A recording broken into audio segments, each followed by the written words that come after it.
Hello, and welcome to Walking the Shadowlands podcast. Let me be your guide as we take a walk into the shadowy realms of the unexplained, the paranormal, of things that go bump in the night and haunt your dreams.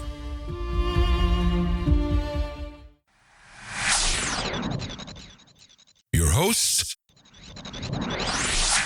I'm Marianne, and I would like to welcome you to our podcast. Thank you so much for joining us tonight, today, whatever time it is, wherever you are living in this beautiful world of ours. So sit back, relax, and let me be your guide as we walk into the Shadowlands together and discover what awaits us there.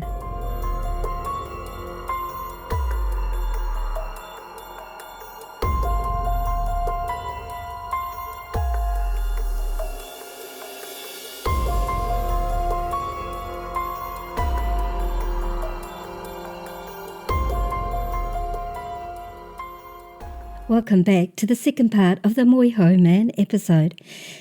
In today's episode, we'll conclude the conversation with my guest Marc and his experiences with this creature. Then I'll discuss briefly anomalous big cat sightings in New Zealand, and there have been very many of these, which continue to this day.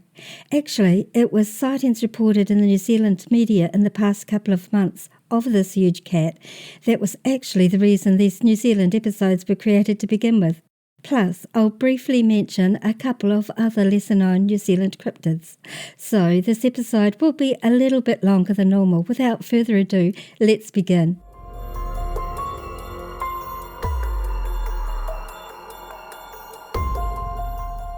You mentioned, Marc, that you would like to spend some time on Mount Moehau. Yes, I actually would like to spend some time on the mountain.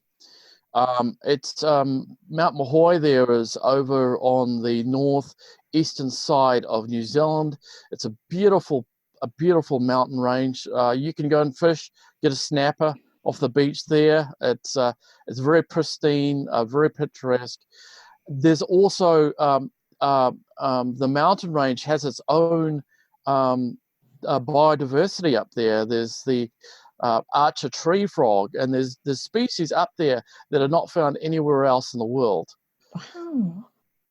There's also it also has a sacred aspect to it, where some of the Maori have carried their dead up this some 3,000 foot, close to I think about 900 meter mountain.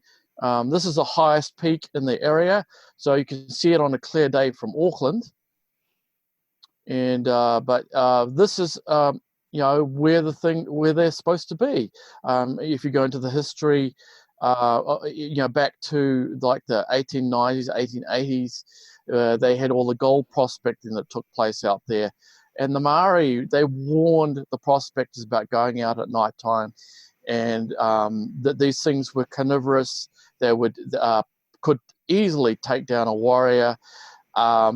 There was reports of, I believe it was 1880, there was a headless prospector found that had been mauled. It's anyone's guess, it's speculation as to what did it. We know that wild pigs can do that to people. I spoke to a lady whose friend died from getting attacked by a wild pig. I've actually seen them in the area where I go to. I carry a machete with me, and I just, when you're by yourself, you've got to be prepared for anything to go wrong, but we're pretty safe generally in New Zealand, at least from animals. Yeah, safe from animals. No snakes here in New Zealand. Yeah, that's a great thing. I like in America, I always had to think about that, and especially around summertime. So how has your work been accepted generally? What sort of feedback are you getting from the general public? Openly, it's pretty hush-hush. I've had people say, family members, don't you go into the subject. It's caused a stir. Some of my family have seen ghosts and UFOs though, but this subject, I had no idea there was Bigfoot here in New Zealand, and now I want answers. And how does it connect to us? Are they related to us? You look at footprints. Often they're described as being apes. You look at their footprints. Now that's not an ape footprint. You don't see an opposing thumb. Instead it's a footprint that's got has got a minimal arch to it, very minimal, a lot more sturdier than than a Homo sapiens print. So, what are they? Who are they? And I believe they are very highly intelligent people that are on the edge of our dimension. I don't know about other beings, other ape-like beings around the world, the Yowie and the Yuran in China, the Sasquatch in North America. Could there be ones that are more flesh and blood? I don't know. I'm trying to understand, and I'm trying to answer it. But I have been getting interaction. But I think, a lot of researchers, well, I say a lot. I say you've got to treat them with respect because they're highly empathic. Mm. They can pick up if you're there to do them harm. Mm. They'll pick that up off you. Mm. And because I go with a lot of respect, I don't treat them like a science. I mean, yes, I do prints and that, but it's for my own sanity.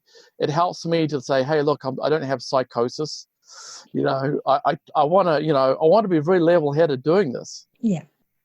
I mean, look, even Sir Edmund Hillary went out, I think it was 1960. He went looking for evidence of the Yeti in the Himalayas. He had come back with, I think, some sort of skull cap or so, I forget what it was. But and there was another man over from Australia that had come over, a cryptozoologist. He found prints as well. Author, I can't remember his name off the top of my head. And then there was another man by the name of Gary I forget his last name, but he's a zoologist, and he goes into the Australian wild. He has to know every single sound of the creatures out there and be able to identify them. Well, he has said that there's stuff that he's heard out there that is not known to man or science, general science. It's not known. So he wrote the world's first cryptozoological paper on the Yowie and presented it. It was published in one of the scientific journals over there. So it was quite interesting from this man about a month ago. But there are various people that come forward. I mean, I've got people who work for the government. I've had hunters. I've had people who are skeptics. I've had people that were believers as well. I had a variety of people that have contacted me with their accounts. So these are not just things that happened back in the 70s or the 60s or around the 1900s. This is the stuff going on today. Could you share a couple of experiences you've heard, perhaps, if you're comfortable doing that? Yeah, I had one man when I first started doing my research. People found me through my YouTube videos. I just started recording and putting stuff up. So I get a lot of people through that way will contact me. In fact, probably 80% of the people I get is through the YouTube.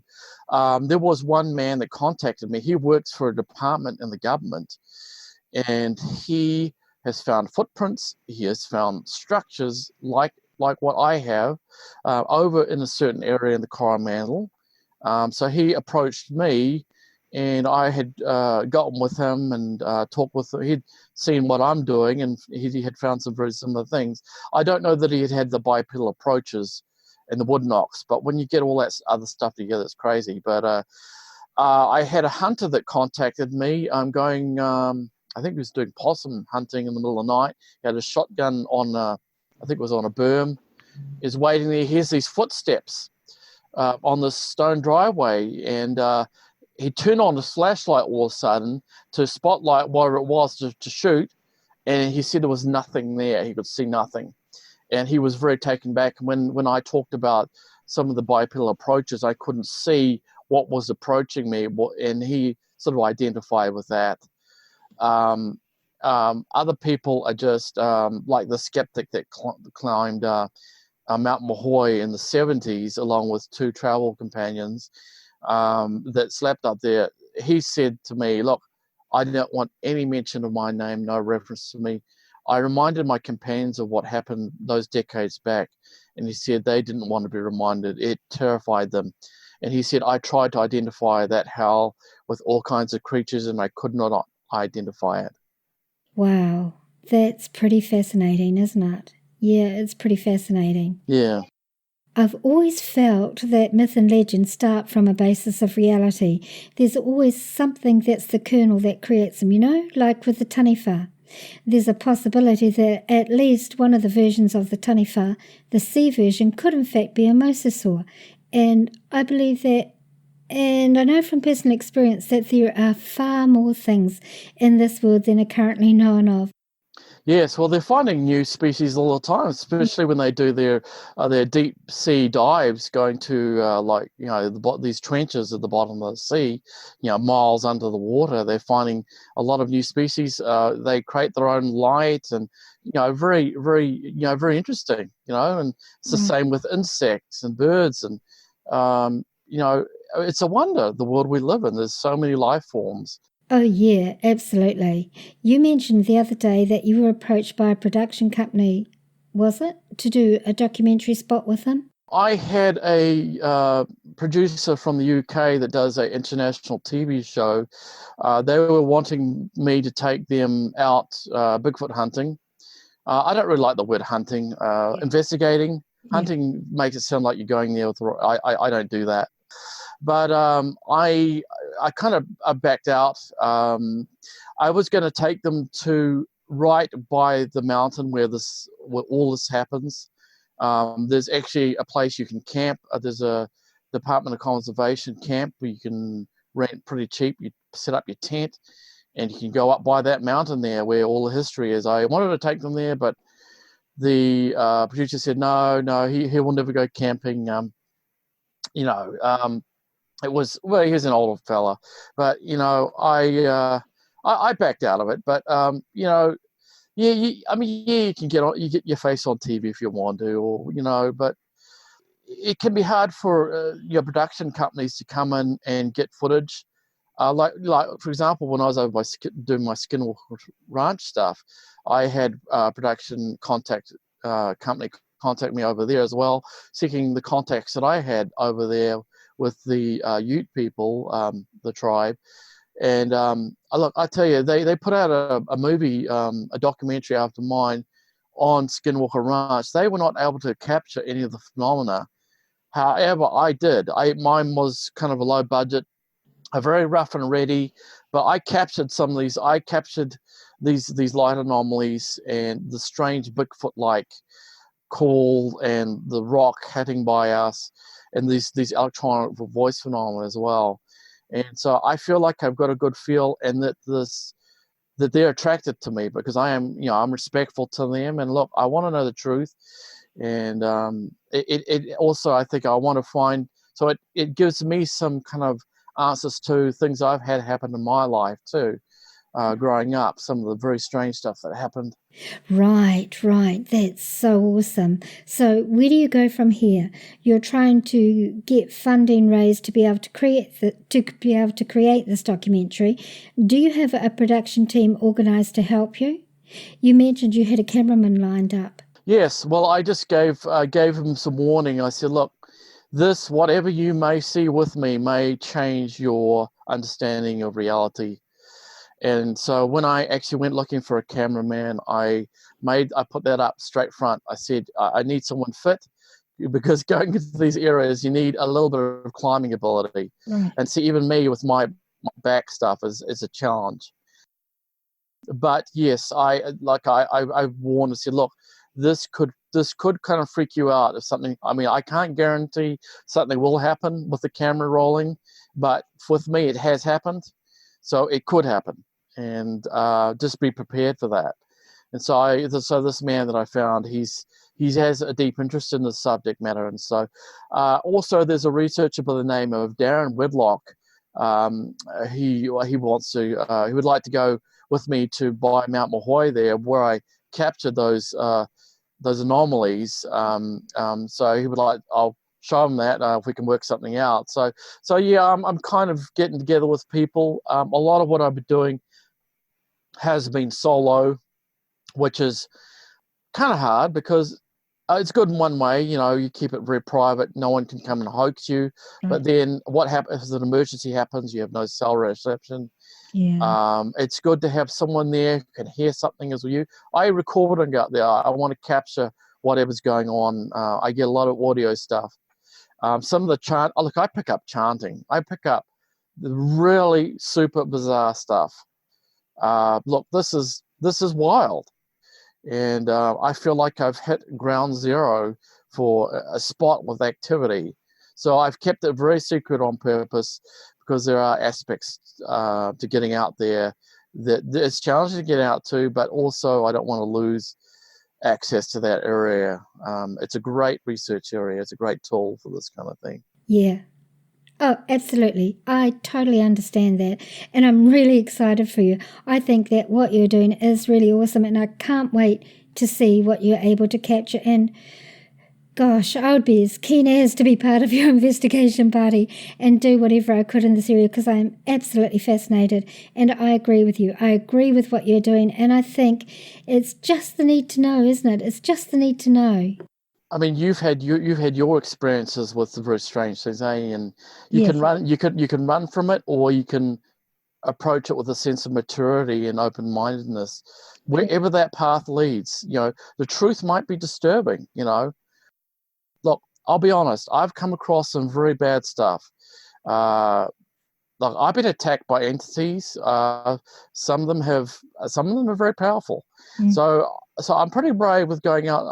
I did work with a psychic medium when I was in America, helping people with very bad hauntings and that. And so I've been exposed to all kinds of things. Yeah. And look, it makes it sound crazy talking about this stuff, but when you've had something happen, you've got to wonder about quantum physics and other dimensions around us. You've got to start, opening your mind to stuff.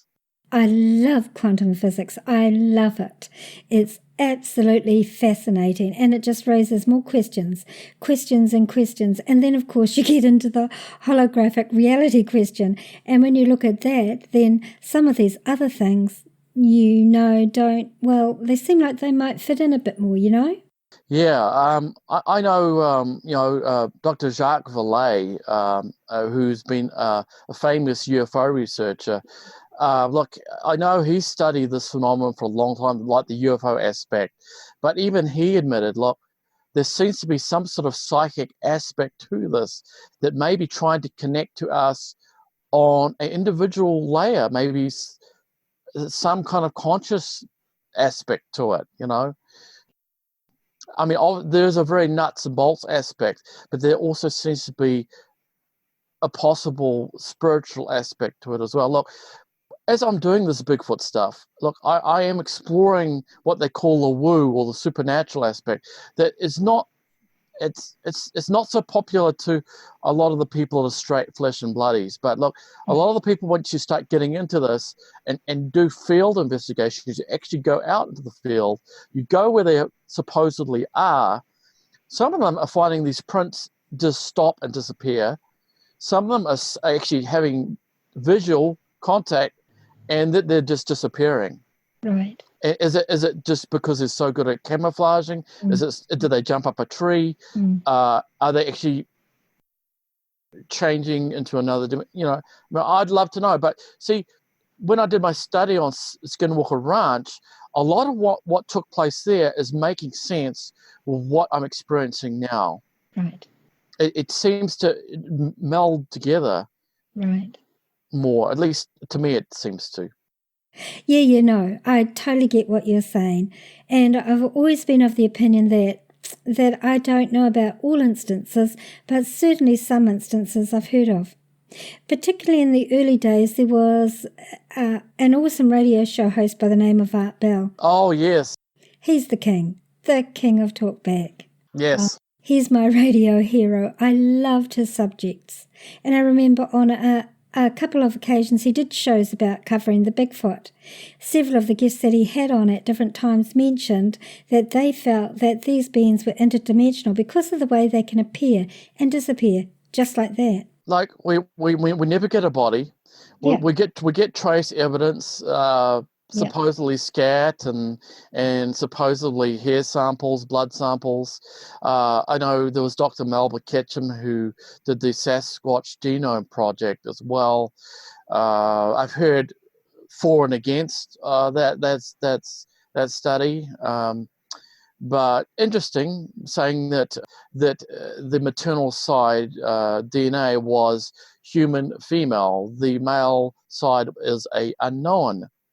not in the gene bank. And the gene bank contains millions of specimens, DNA samples, so in that bank. And so it's really interesting to hear that. But it might also fit into some of the biblical aspects. People talking about the angels of God interbreeding with the daughters of men, kind of thing, and that aspect. I just keep an open mind, it's very interesting. It's absolutely fascinating, and I'm right behind you. I can't wait to see. I can't wait to see what comes out of this. And I know it's probably a little ways down the track yet because it's a funding issue. So hopefully people can help support you. I'll put a link to your Give a Little page on the podcast website, so my listeners, whoever would like to help out, they can make a donation towards the course. And I'm really happy to do that for you because I'm fascinated and... Thank you. No, really, I genuinely mean that. I'm absolutely fascinated by this, and I think it's a wonderful thing that you're doing. I'm a bit jealous, actually. I'm a bit jealous that you can do this because it's something that I would love to do myself. But, different areas, eh? We all have different areas that we are drawn to at this point in time. The question I have, Marianne, is why me? Why did I have this stuff happen to me back in New Zealand? Mm. I mean, if you listen to that recording from that paranormal investigation, accept the Bigfoot people, big people, repeated, and then all the stuff that happened out in the wild, I was asking myself, why? Why they could have just stayed back and stayed hidden, and I would have just gone on my merry way. But look, through ITC, my research, it says they basically said they wanted friendship with me. That's all. It's as simple as that. And then I've had some other things as well related to the woo aspect of Bigfoot. Right. Some very strange things, including having my life saved and some very bizarre stuff. I mean, I've gone down the rabbit hole on this whole subject. Do you want to share that experience with us? It sounds interesting. Well, we've talked about, there's a possible interdimensional aspect to them. Well, I'm quite firm on that. I had a problem with, like what I said, I've had health issues. Well, I do have a titanium plate a fusion in my spine. So I've had a lot of pain issues in that and spine issues. I had a problem with the medication, 2 pain medications, very powerful, nearly killed me. I thought I was having a heart attack. One of the medications sent me to paranoia. So I also have to consider what happened to me. Was I hallucinating? Well, I was having heart problems, and I saw this shadow-like creature came running up to me, shoved something into my heart area. Now, the ambulance people told me afterwards, we don't know how you're still alive. So put in that with what happened, and they also had told me through my ITC research that, yes, we've saved your life. We helped you. And basically the messages of love too. But look, I'm trying to understand what all this means. What does it mean for you and me? What does it mean for humanity too?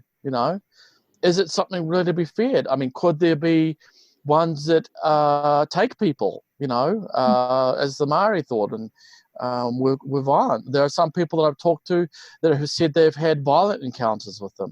Now, I know that they can move incredibly fast. We could not outrun them. If you see them in the bush, there's just no way you could get away. If they wanted you dead, you would be dead. Right. And they have immense strength and speed and goodness knows what other abilities. Look, I had somebody from the Australian Defence Force contact me, and I'd just like to read a quote to you if you don't mind. Sure. No, go ahead. If I can just see if I can find it here. It's like when you're doing research, you have all these notes around you and you want to... It's a good thing you can't see my desk. Yeah, it's all part of, history. This is what he said to me. Let's make something abundantly clear. The SAS, or Special Air Service, and members of the wider ADF, Australian Defence Force, know about the Yowie. The Yowie is the Australian version of the Bigfoot. We have had encounters in training and on exercises. Now, he then went on to say, this guy was messing with you. That was in regard to, I had someone that was a supposed SAS soldier that contacted me, kind of mocking me, saying, oh, come on, these things, I've never seen anything like that. Well, I've got somebody from the Australian military that has contacted me and says that they're quite well aware of them over there in the wilderness. Wow. Yeah. That tends to lead us down conspiracy paths somewhat, doesn't it? And I don't want to go there because that's a whole nother episode in itself. Yes. Government conspiracies. But I do agree with you. That's all I'll say on that. But yeah, very, very interesting. Is there anything that you would like to share with the listeners about what you've learned or what might be useful for them to know if they ever come into a situation where they maybe run into one of these? Well, they supposedly, from different people, have the ability to instill fear in you. If they want you out of their area, they have different ways. A certain person that works for another aspect of the government, which involves being in the wildlife lot, told me that he had been scared out of areas. Something had come after him, pushed down a bunch of trees. There's this aspect that they can instill this fear, and you're going to know straight away, I'm not supposed to be in this area. They don't want me here. Right. And they will scare you. They'll usher you out of the area. That's what I can say. I've had the opposite. After these strange things happened, something else happened that I haven't told you about. This is the woo aspect, and I think people are going to say, "Oh, Mark's on something" or whatever. Look, I was laying in bed one night. I couldn't sleep. I just lay there. Something came into the room that was big, it had a lot of force to it, and tapped my head and gave me a date of January 13th, 2017. And I assumed, well, that was one of them telling me basically to go back out there. Well, when I went back out there, something very big ran past me in the bush, in a very steep area where it's very easy to slip. Look, I found pigs out there, the hoof marks. I found dead sheep. People, as you do research into this, you realize there's people around the world that actually have relationships with them, with these tribes. Mm-hmm. And I'm going to say they are people. And they're probably way more intelligent than humans, than modern man. I mean, we like to think we're at the top of the ladder of awareness, but we aren't. I agree. I absolutely agree. And my personal feeling is that that the reason you're probably accepted is because they're very sensitive to energy. They pick up on energy and they're telepathic, I believe. Sure. Yeah, I have no doubt of that whatsoever. Yeah, so that's absolutely awesome. Absolutely awesome. So let me see. I think you've covered some really, really awesome stuff. Well, what's really interesting, Marianne, is that, not only did have prospectors had experiences and tourists, but also the Maori themselves. I mean, long before the Europeans came here, they had experiences. Correct. And they said that these beings would throw rocks at them. Now, what throws rocks? Well, we know, research that's a way that they get attention or scare people out. So it's interesting that same thing is, with the legends of the Maori too. Yes, that is very interesting. And of course, I started the episode talking about the Maori legends. I didn't even know until I was researching cryptids in New Zealand that we even had our own Bigfoot here. So that was a real learning experience for me. Although I do have to say there have been times when I've been out in the bush, because quite often I used to bushwalk by myself because I just enjoy well, it's safe in New Zealand to do that. Well, it used to be anyway. Not so safe these days, though, sadly. You could. And like yourself, there were times when I felt like I was being observed. Yes. I never felt unwelcomed because I didn't go into any area with any intent other than respect. And like you said, respect is the key. Right, for sure. And intent is paramount as well. I always tell my members of my Walking the Shadowlands Facebook group that intent is everything. Yes, for sure. It's that way with all these other beings, Yeah, absolutely. You give out respect and you get back respect, and a lot of, unless it's something negative, there are negative things out there, but generally speaking, yes, I think respect goes a long way when you're doing this kind of thing. Yes, absolutely. I agree. And with regards to the ones that perhaps may eat, the legends where the Māori said that people might get eaten, it's possible. That's quite possible. Because, it might be a different species or different, like, not everybody has good intentions. And I'm sure it's the same in in any species. Yes, there could be ones that just had a bad day, Yeah. or they get pissed off because someone's, doing something in the area or something. Yeah, right. But yeah, I mean, I don't know. I mean, yeah, there could be some that might. There's, like, I was contacted by some Aborigines over in Australia that had claimed to me, said that, look, they eat and take some of our people, the Yowies. Wow. But then they went and retracted their comment later on. I don't know why, but it's interesting. I guess you could ask the question, how many Bigfoot researchers go missing? That's a really good question. I haven't heard of any. Yeah, so, I Yeah, mean, you probably heard of the missing 411, where people yeah, go missing in national parks. absolutely, yeah. And a lot of those areas, there's a strong connection that those are Bigfoot areas where people go missing. Mm. However, it doesn't necessarily mean that it's the Bigfoot people that are doing it. And there are other beings reported too, as well, out there, not just the Bigfoot. So, Correct. So, very interesting. Here's hoping that your documentary will be able to collect some evidence that people can look at and go, oh, wow. well, they can. They can listen to some of the audio that I've captured already. I've got wood knocks on the audio. I've got the voices. I've got them responding to me a number of ways. Just that Sasquatch interaction video. If you listen through headphones, I mean, I wore a mic in my pocket because I was having a problem with my GoPro sound, but I picked up these deep voices that were responding to me, and along with pulling the tree back, I couldn't see any birds. There's the footsteps, there's the tree knocks, there's the mimic. So I have got stuff like that already. People, they can watch, for free on my YouTube channel. Just have to look up those videos. But I've already got some amazing stuff, and I have no doubt that I'll. I mean, so I'm not in a rush. I'm not going to force this anyway. It's going to go in a very nice, flowing, natural manner. And I think, when you have that air in your aura, when you go and do this, it reflects to them and they can communicate with you better, or they could trust you better, I agree.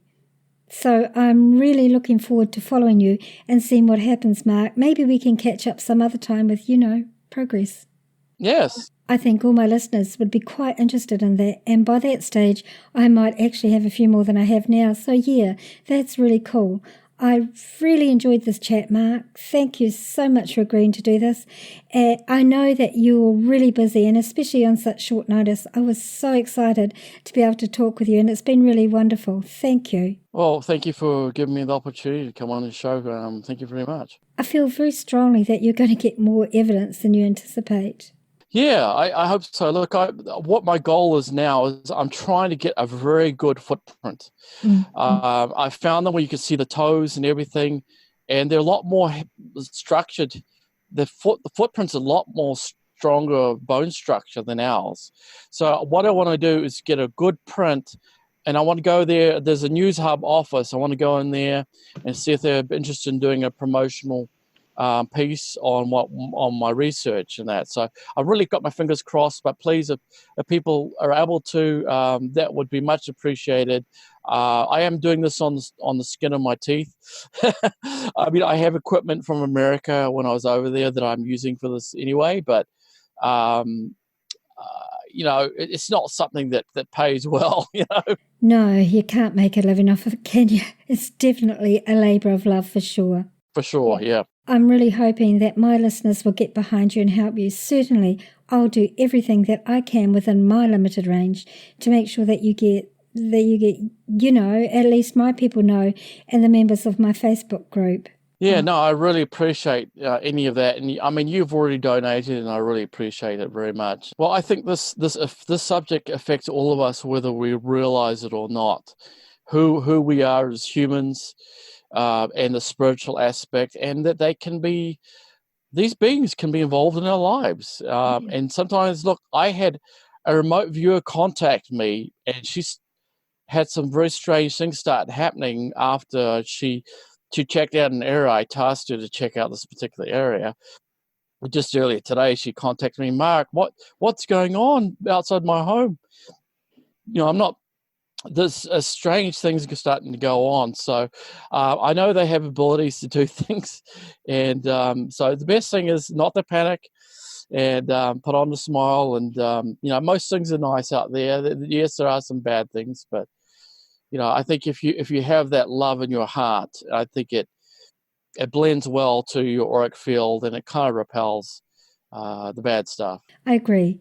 And one of the things I always put on my Instagram posts is love is all. Yeah. And really, I know that's an old hippie saying, and some people use it very tritely, but it's actually true. Love is what it's all about. Thank you, Mark. I really appreciate your time. That was a very interesting conversation, and I'm pretty sure that my listeners will find it interesting as well. Thanks, Marianne. Have a good one.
Big cats, what are they? Throughout the world, there are numerous reports of alien big cats, alien only in that they are encountered in countries and regions dramatically outside of their normal geographic ranges, such as the large black panthers consistently reported in Great Britain and even here in New Zealand. In April 18th, 2019, just a couple of months ago, there was a news story about a big cat sighting in the beautiful Mackenzie country of the South Island. 2 days previously, a North Island couple, the Cooks, were travelling State Highway 8 through Burke's Pass. They had pulled over to photograph the golden trees near Sawden Station and had taken photos and video of the area before putting their camera back in their camper. They were sitting down having a cup of tea when they were stunned to spot the big cat. Kevin Cook described the sighting like this. We were sitting down outside having a cuppa later when we noticed it about 50 metres away. It was in the shadow at the start and slowly walked down the side hill and into the grass and bracken and didn't reappear. We really didn't want to go looking for it because we didn't know what it was. We thought it was a cow, a calf or a sheep, but it was walking like a cat and was probably the size of a Labrador dog. When it walked slowly down the hill, it walked like a cat. The tail, however, was definitely like a cat. They said when they got to Tekapo, they were able to Google it and found that there have been numerous sightings of big cats in the central South Island over many years. A couple of weeks later, on the 29th of April, the big cat, or one similar, was again in the news. This time it made our TV stations, along with a write-up on Television One's website. One Juliana Kavanagh, who lives in Picton in the South Island of New Zealand, and her partner Warren Lewis were driving on State Highway 1, and it was just before midnight that this incident occurred. The following is what was said to and reported by the 7 Sharp reporter. If you follow the link on our website, www.walkingtheshadowlands.com, you can watch the interview for yourself. The road was very quiet, she said, and they were about 10 minutes south of Ward, travelling north at about 75 kilometres an hour around a bend. We came around the corner and basically there it was, 10 to 15 feet in front of us, Miss Kavanagh said. Miss Kavanagh said the creature bounded across the road very close in front of their car and showed up in their headlights. She described it as being much larger and longer than a domestic or feral cat, and it was black or very dark brown in colour. It had a big cat head, and it had a very sleek, strong-looking body, and it had a huge long tail. She and Mr. Lewis were shocked and checked with each other if they had both seen the same thing, a large, black, panther-like cat. For the first couple of minutes we just sort of looked at each other, Miss Kavanagh said. We couldn't quite believe what we'd seen. After the sighting, Miss Kavanagh called her father, who told her this thing's been seen before. She said it was so unbelievable they had considered not reporting it for fear of being ridiculed, but eventually decided such a creature could pose a danger to unwary trampers or animals in the area. Ms. Kavanagh reported the sighting to the police on Saturday morning, as well as to the Ministry of Primary Industries, MPI. She said an MPI representative called her back and questioned her in depth about what she had seen. Ms. Kavanagh said she was told by the representative that MPI had received 6 to 8 similar reports in recent years. She said they are absolutely sure of what they saw and that they had not misidentified the creature. I grew up in Southland. Warren grew up in the bush. There's just no way in hell this was a feral cat, she said.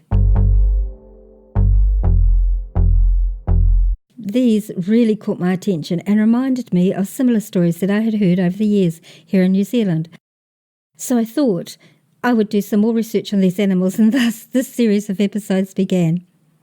Since the 1960s, startled walkers and travellers have reported seeing large and generally, but not always, black cats from New Zealand locations such as Twizel, Cromwell, Banks Peninsula, Ashburton and Hakatere, mainly but not always in the South Island.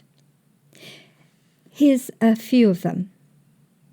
1966.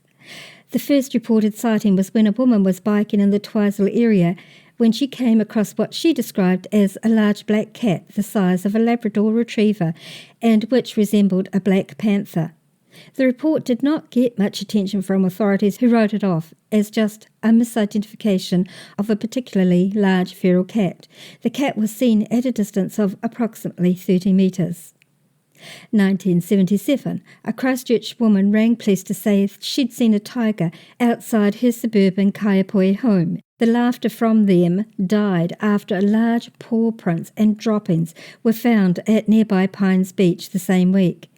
The nearby zoo, Orana Wildlife Park, insisted all of its big cats were present and accounted for.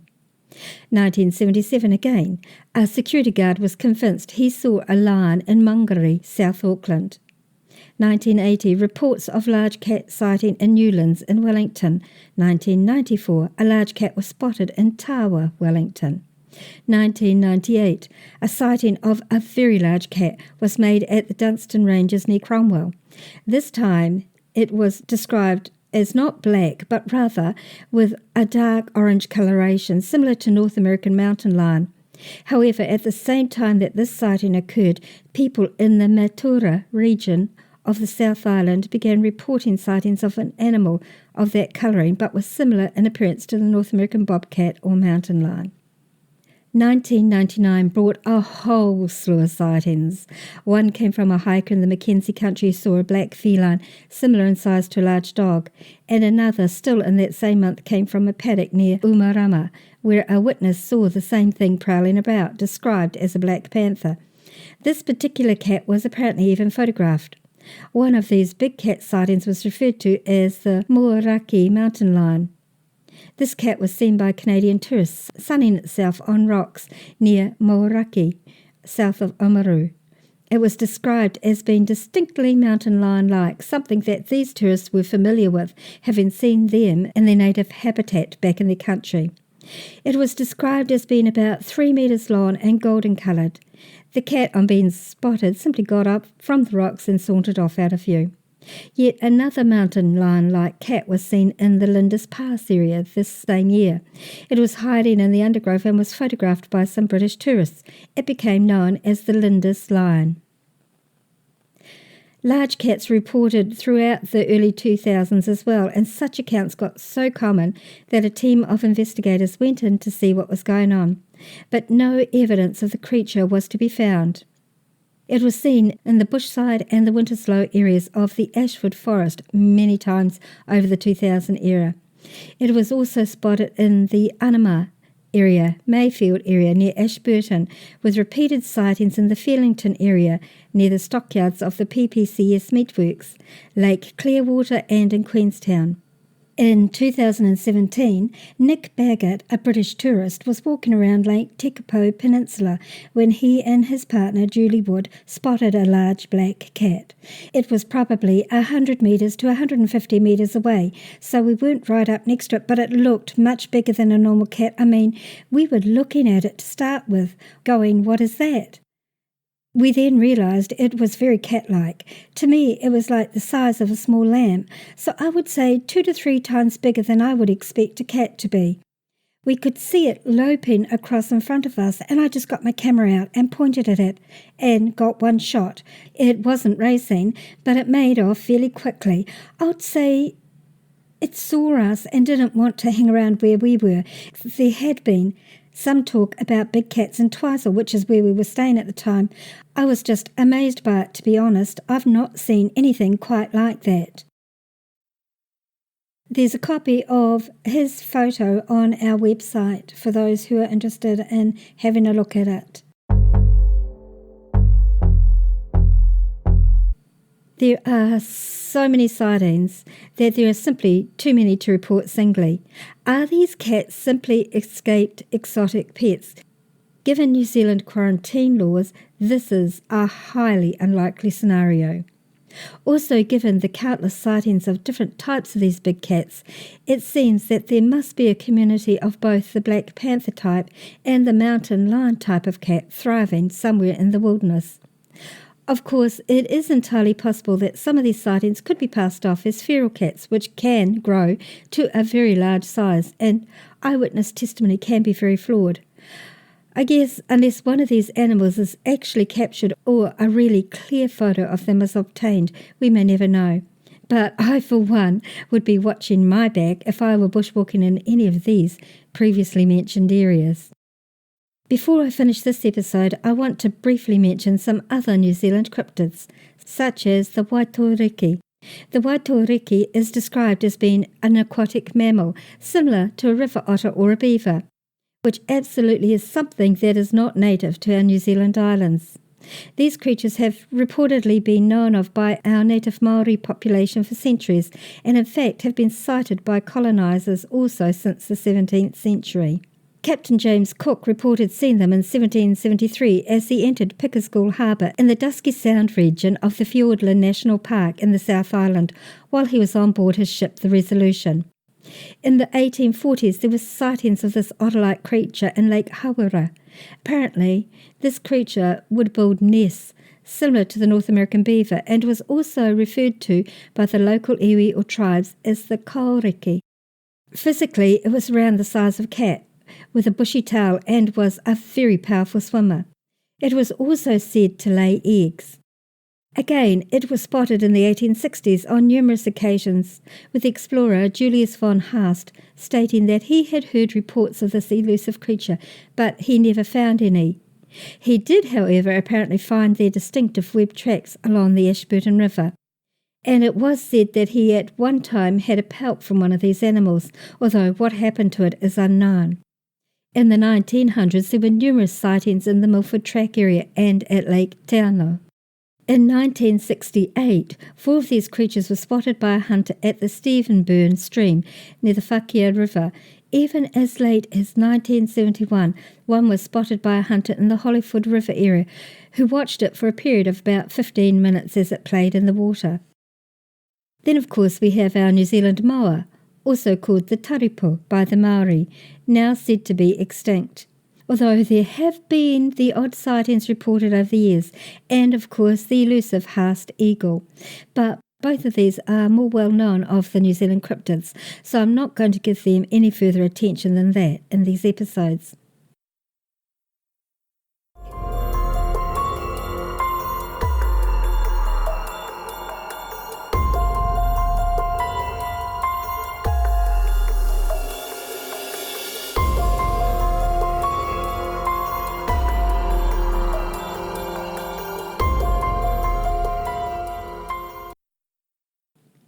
In this episode, we've covered a lot of ground with our New Zealand-based cryptids. But we are not yet finished with New Zealand cryptids, legends and folklore. Our very last episode of this series of New Zealand cryptids will be all about one of my very favourite subjects, and that is of the fairy folk. Tūrehu, Pakepakia, or Patupaerehe, names they are known about in the Maori language. I have some guests who have had personal experiences with these folk, and in one case a family who experienced them and were terrified by the encounter. I have saved this episode for last as it is one of my very favourite subjects so far as New Zealand legends and myths or personal beliefs and experiences go. Today's music is another traditional Māori waiata, Ko Te Whea. Again, I do not know the name of the singers, so please let me know if you recognise any of the voices. Any questions for me at any time, then feel free to email me at shadowlands@yahoo.com with suggestions for subjects you'd like me to cover or anything you'd like to share. And if I do not know of these subjects, then absolutely I'll research and learn as much as I can to share with you all. If you enjoyed these episodes, then please leave a positive rating and a written review on iTunes. Who knows, you may hear your review read out at the end of an episode, so keep writing. And of course, so you don't miss out on our next episode, don't forget to subscribe on iTunes, Spotify, or your favourite podcasting platform. Tell your friends, tell your family, tell your workmates about our show. Encourage them to listen and to subscribe. Also, the more the merrier. And as always, I would love to hear your experiences or your thoughts. Please consider supporting this show on patreon.com. You can check the link out on our website, check our Facebook page and our Instagram feed, like and follow for hints on our upcoming episodes.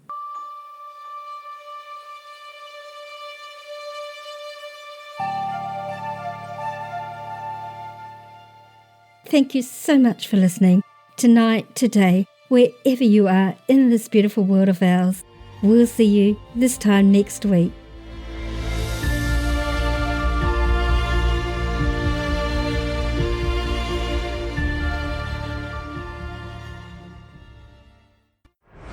Thanks for listening.